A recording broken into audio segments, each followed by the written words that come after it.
Responsabilízate. O valor dunha empresa. Benvidas e benvidos ao programa de podcast Responsabilízate, unha iniciativa da Xunta de Galicia que ten por obxectivo principal promover a sostenibilidade empresarial e os criterios ambientais, sociais e de bo goberno, ASG, entre as empresas galegas. No programa de hoxe falaremos da importancia de manter un diálogo activo cos grupos de interese das empresas. Pero primeiro que todo, e como en cada programa, facemos a pregunta clave. Nesta ocasión, que son os grupos de interese? Los grupos de interés de una empresa son los inversores. Pues imagino que serán los clientes. Os proveedores. Os clientes e os inversores. O concepto grupos de interese ou stakeholders foi gañando protagonismo nas últimas décadas coa evolución da responsabilidade social empresarial e a súa maior penetración no mundo corporativo. O concepto stakeholder ten a súa orixe na década dos 80 co filósofo Robert Edward Freeman, quen entendía por stakeholder a calquera persoa ou organización que, de algún xeito, se ve afectada polas accións dunha empresa.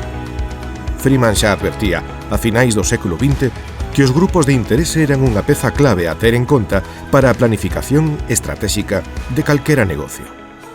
O éxito ou un negocio dunha entidade empresarial non só repercute nos seus propietarios, senón tamén nos diferentes colectivos que se relacionan con ela, como poden ser as persoas empregadas, provedores, clientes ou o goberno, entre outros. Os grupos de interese, aqueles os que en diferentes niveis lles afectan as decisións empresariais, tamén teñen influencia e repercusión na propia empresa. A súa satisfacción ou descontento coa actividade dun negocio pode influir de maneira moi decisiva nos resultados da compañía. Para coñecer cales son considerados os principais grupos de interese e cal é a maneira de abordar dende as empresas a relación con eles, convidamos a este espazo a unha persoa experta na materia. Pablo Fernández, secretario xeral de Emprego e Relacións Laborais da Xunta de Galicia. Benvido. Moi boas tardes, que tal? Aínda que cada organización debe realizar a súa investigación para identificar os seus grupos de interese, desde a administración, en materia de emprego e relacións laborais, cales son os seus principais grupos de interese? Moi ben, pois o primeiro, sendo unha administración pública, pois o noso principal grupo de interés, por suposto, o primeiro de todos, o máis prioritario ten que ser o cidadán, non? Os cidadáns e os administrados, lóxicamente. Entrando xa un pouco máis a desgranar as competencias da miña secretaría, lóxicamente, pois os desempregados é un grupo de interese pois moi importante, as organizacións sindicais, as organizacións empresariais, os propios traballadores e empregados da administración pública, institucións, organizacións internacionais, en definitiva, un amplio elenco, non? Temos moitos grupos de interese, o cal temos que poñerlle o foco a cada un deles, lóxicamente. Iso non debe ser doado de que xito se aborda precisamente entón ese diálogo con tantos grupos de interese dentro das políticas laborais. Bueno, pois temos diferentes mecanismos. O principal é a escoita activa. Lóxicamente, somos cargos políticos, polo tanto, temos que estar a disposición dos cidadáns e estar escoitando pois o que nos demandan os nosos administrados, non? Pero tamén temos mecanismos institucionais, como pode ser o propio diálogo social, no cal pois nos sentamos na mesma mesa dunha forma tripartita a administración, os sindicatos e os empresarios, pero non só isto, temos máis mecanismos como poden ser consellos e comités consultivos. Temos, por exemplo, tamén a mesa do autónomo, no cal nos sentamos coas principais asociacións que representan o mundo do colectivo autónomo. Temos, por exemplo, acabamos de crear ahora mismo o Consello Social do Centro de Orientación e do Emprendemento, que é unha escoita activa que vamos a facer dos emprendedores e do mundo sindical. Por lo tanto, temos moitos mecanismos administrativos que nos permiten facer esa escoita e, por exemplo, por suposto, os canales de comunicación que temos coa administración, lóxicamente. Precisamente dentro desta escoita activa, que peso teñen as opinións das partes interesadas á hora de deseñar estas políticas públicas de emprego?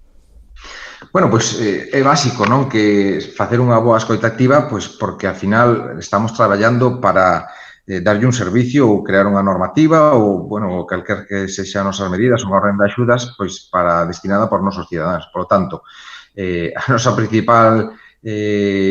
principal tema é acertar, que sexan útiles. Por lo tanto, se non facemos un bo proceso de escoita, lóxicamente non vamos a errar, non? Eso non é o obxectivo. Por lo tanto, estes mecanismos son moi importantes para nós, reforzar estes diálogos sociais, o Consello Galego de Relacións Laborais, bueno, pues todo este tipo de mecanismos que estamos comentando, pois para nós é a clave do éxito. En caso de que a aplicación das políticas en materia laboral non cumpran as expectativas ou necesidades dos grupos de interese, existe a posibilidade de modificalas? Sí, por suposto. Hai mecanismos para eso, para o Parlamento tamén está para servir como base de diálogo para a elaboración e mellora desas normativas. Poden ser modificacións puntuais, poden ser unhas novas redaccións, por exemplo, o exemplo que vos poñía antes da lei de cooperativas, pois vemos que a que está ahora mismo en vigor ten demasiado tempo, a colectividade pídenos actualizarnos os novos tempos, a fiscalidade nova, hai unha nova realidade regulatoria europea e nacional, entonces aquí o que se decidiu pois foi redactar unha nova, pero por suposto que hai mecanismos para mellorar e para modificar as diferentes instrumentos políticos que tenemos e administrativos. E xa para rematar, que consello lle ofrecería a aquelas empresas ás que lles gustaría iniciar un diálogo real coas súas partes interesadas, pero a verdade é que non saben por onde empezar? Eu creo que é fundamental que as empresas escoiten os seus grupos de interés, especialmente podes empezar polos seus traballadores, que é moi importante escoitar os nosos, o noso equipo, que é fundamental pois, para ter éxito en calquera cometido, ¿no? Na empresa, na administración, en calquer lado. ¿No? É difícil, ¿no? Ao final hai que xestionar o tempo e cada vez temos máis obrigas que nos impiden dedicar todo o que necesitamos, pero hai que dar pequenos pasos, ¿no? Pequenos grupos, reservar pequenos franxas horarias pois, para escoitar, para implementar mecanismos de escoita, e despois o que estábamos comentando, desa escoita teñen que sacar unhas conclusións, uns resultados, e hai que implementarlos. Unha vez implementados, hai que facerlle un seguimento. Por lo tanto, eu creo que un grupo obxectivo pode ser os seus traballadores, os seus clientes, que é tan importante, non? Os seus proveedores, incluso, non? Para saber en que estado de situación é tan importante para esa estrategia empresarial ter datos, non? Estamos na era da administración dos datos, non? Da inteligencia artificial, pois, bebe de datos, por lo tanto, eu creo que para tomar decisións é importante ter datos encima da mesa e iso é fruto dun proceso de escoita activa. Pablo Fernández, secretario xeral de Emprego e Relacións Laborais da Xunta de Galicia. Moitísimas gracias por acompañarnos hoxe. Moi ben, gracias a vos. Un saúdo. Un saúdo. Os grupos de interese deben ser tidos en conta por calquera organización, pero cobran especial relevancia no ámbito alimentario, por ser un sector sensible a unha gran parte de grupos de interese. Hoxe falamos de Micral, unha empresa lucense con máis de 25 anos de experiencia en análises, asesoramento e formación para a industria alimentaria. Asumindo un forte compromiso para contribuir a acadar os obxectivos de desenvolvemento sostibles, os ODS, Micral deseñou en 2021 unha guía práctica para pymes agroalimentarias para cumprir os ODS. O que buscou Micral con esta acción foi axudar as súas partes interesadas principais a ser máis sostibles na súa actividade. Compromiso coa sostibilidade, innovación, confianza e seguridade alimentaria son só algúns conceptos que definen a Micral. Para coñecer máis de preto a esta organización, convidamos a este espazo a Marta Mourelle, directora de laboratorio. Benvida, Marta. Moitas gracias por contar con nos. Para calquera entorno empresarial é importante ter en conta os diferentes grupos de interese, pero no sector agroalimentario imaginamos que aínda máis. Cales son os vosos grupos de interese? Temos, lóxicamente, como todas as empresas que non estamos soas no mundo, temos moitos ao redor, pero, sen dúbida, o máis importante é o cliente, non? A industria alimentaria. É como, isto de que os amigos de mis amigos son mis amigos, pois, para nós, dentro do grupo de interés que temos, fundamental que a industria, están tamén os clientes dos nosos clientes, é dicir, o consumidor final de alimentos, que tamén un grupo de interés para nós. Importante. E como vos relacionadas con cada un destes grupos de interese? Temos unha relación moi directa co que é a industria alimentaria, porque o noso traballo como laboratorio e empresa de control alimentario requirenos estar in situ na empresa. E despois tamén cos grupos de interés das nosas, dos nosos clientes que son, pois, por exemplo, certificadoras, cas que temos tamén unha relación moi directa, a propia administración, porque moitas veces somos nosos intermediarios entre a administración e a propia industria, e a gran distribución, que é o cliente dos nosos clientes, cando non é un mercado directo consumidor final, un minorista, sino que é a través de grandes plataformas. As achegas dos diferentes grupos de interese teñen algunha repercusión nas estrategias de sostenibilidade de Micral? Total, porque o noso obxectivo nesta vida, por decirlo de algún xeito, por e para a industria alimentaria. Entón, todo o que afecta a esta, afecta-nos a nós. De cara á sostenibilidade, é verdad que cais un pouco a inversa. Mais ben somos nós quen lles fomos metendo un pouquiño aí, non? Levándoos da man en moitas cousas de sostenibilidade, porque iniciámonos nós ya fai uns anos, e vimos que aí era importante que podíamos facer e aportar. Entón, de algún xeito, lles vamos un pouco, non? Seguindo, dirixindo, un pouco da man. Cales foron os principais desafíos a hora de manter unha comunicación fluida cos diferentes actores implicados que, precisamente, no voso sector, son moitos? Es que eu teño que decir que realmente non identificábamos desafío, todo o contrario, desafiábamos detectábamos unha oportunidade. Non sabíamos porque, claro, nós levamos 30 anos, imos facer 30 anos, e moitas empresas colas que traballamos levamos esos 30 anos, e se non son 30 son 20 ou son 15, pero xa é un plazo de tempo suficiente como para que, tendo en conta o traballo que nos fixemos, porque nosotros, cando nacimos, queríamos ser un servicio para a industria, pero sobre todo a pequena industria, que tiña menos recursos, porque non tiña departamentos de calidade, non tiña persoal de calidade dentro. Hoxe en día sí, pero fai 30 anos non había esta figura. E nós éramos ese departamento de calidade. Entonces, claro, eso obrigaba a facer un traballo moi directo en planta, ca xente, cos xefes, ca dirección, cos mandos intermedios. Eso asentou xa unha confianza. Entón, eles confían.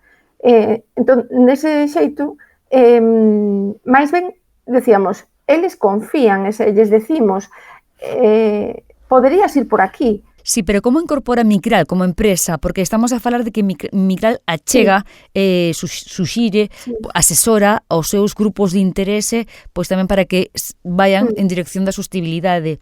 Pero imaginamos que os grupos de interese, que poden ser os propios traballadores de Micral, ou a sociedade, os veciños cos que se relaciona, o mellor, imagino, non o sei, seguramente o mellor non, tamén teñen algunhas achegas ou suxerencias que facer a Micral. Sí.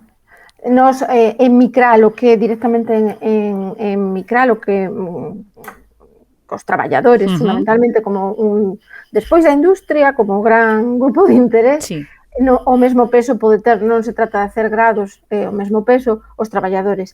En ese campo sí que tamén traballamos moito co tema da conciliación, da vida laboral e familiar, facilitarle aos traballadores a vida, realmente, que queran estar aquí, que queran traballar contentos.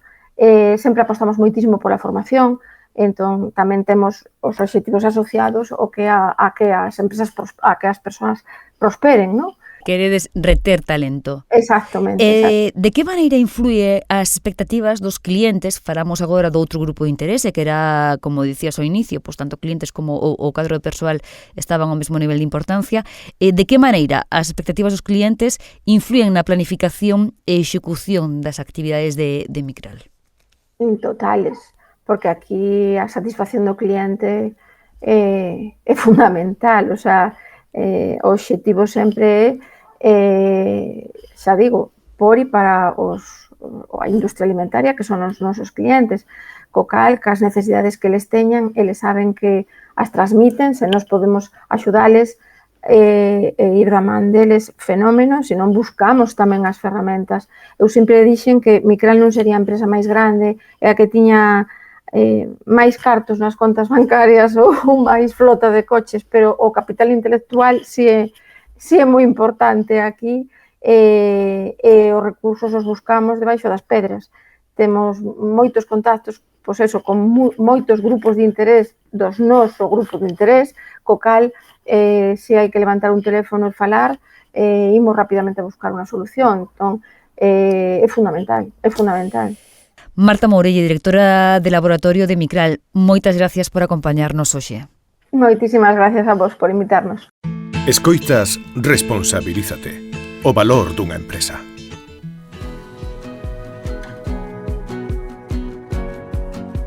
A boa identificación dos grupos de interese será fundamental para deseñar estrategias efectivas de diálogo e, malia que o número de stakeholders varía segundo a empresa, podemos diferenciar entre dous tipos de grupos de interese. Os primarios, que son todos aqueles imprescindibles para o funcionamento normal dunha empresa, como serían accionistas, socios, clientes ou persoas empregadas. E os secundarios, que serían aqueles grupos que non participan directamente na empresa, pero que de maneira indirecta se ven afectados polas actuacións da compañía. Estes poderían ser a competencia, a sociedade en xeral, os medios e outros.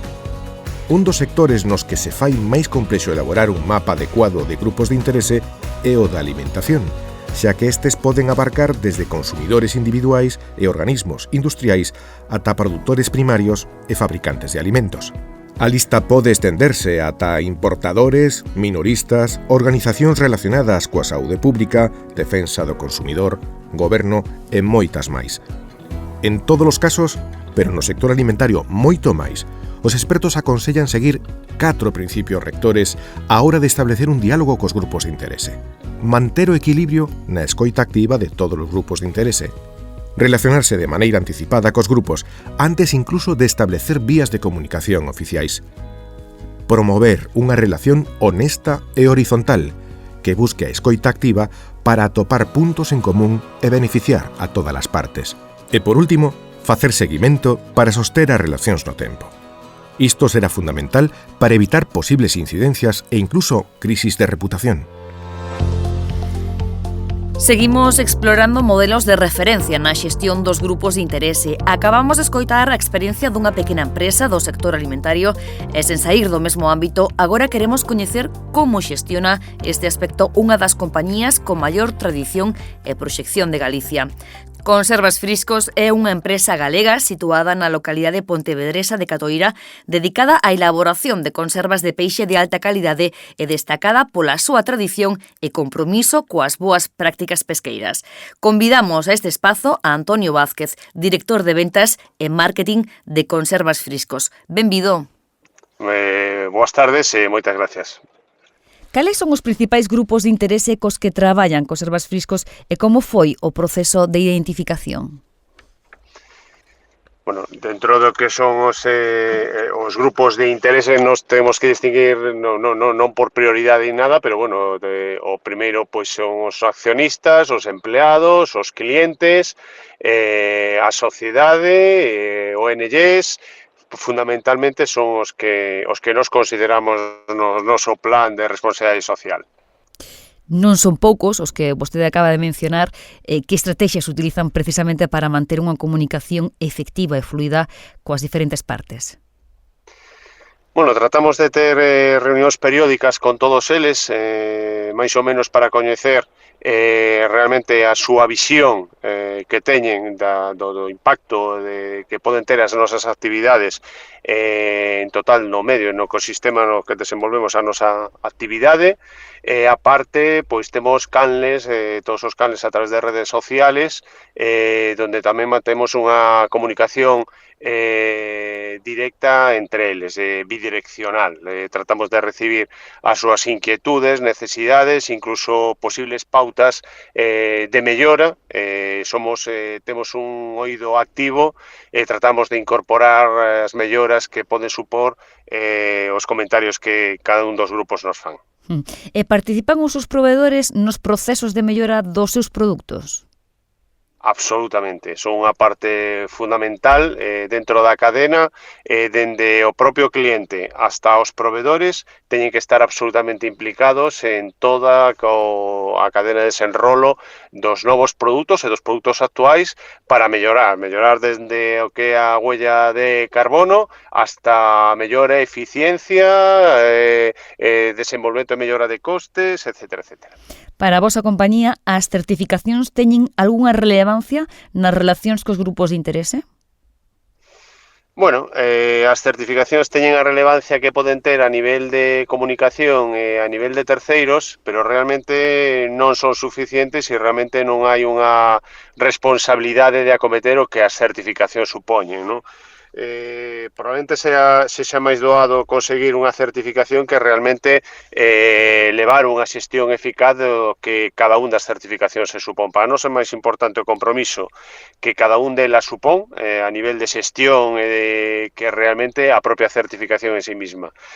Consideramos que a certificación simplemente é unha consecuencia, pero non é o que nos buscamos. Nós o que buscamos realmente é o que nos pode aportar cada un dos beneficios que estes métodos de traballo derivan unha certificación, pero que o traballo previo é o que a nós máis nos interesa. A industria conserveira ten un gran impacto na economía galega, especialmente na contorna onde se sitúan as empresas. Cal é a súa relación coa comunidade local? Bueno, é total. Creo que o sector conserveiro ten un forte compromiso primeiro con a actividade fabril, sobre todo no emprego de muller, donde maioritariamente o emprego é femenino, fundamentalmente, unha tradición. Despois, pois, eu creo que ten un impacto moi importante no asentamento en zonas rurais de territorio, para non ter que emigrar ás grandes urbes galegas. Isto tamén supón normalmente unha dificultade o estar lexos dos centros realmente de cidadanía a nivel de incorporación, sobre todo en empresas como nós que traballamos por campaña, que dificulta moitas veces a incorporación de persoal para os produtos que son de campaña. E xa para rematar, cal foi o maior logro empresarial acadado grazas á boa relación cos diferentes grupos de interese? O maior logro, bueno, eu creo que é constante, non? O logro non é unha actividade puntual, sino que eu creo que o maior logro esta comunicación efectiva con todos eles é haber acadado esta cifra que cumplimos de máis de 85 anos desenvolvendo e fabricando conservas de pescado. Isto penso que hoxe xa é un logro suficientemente importante.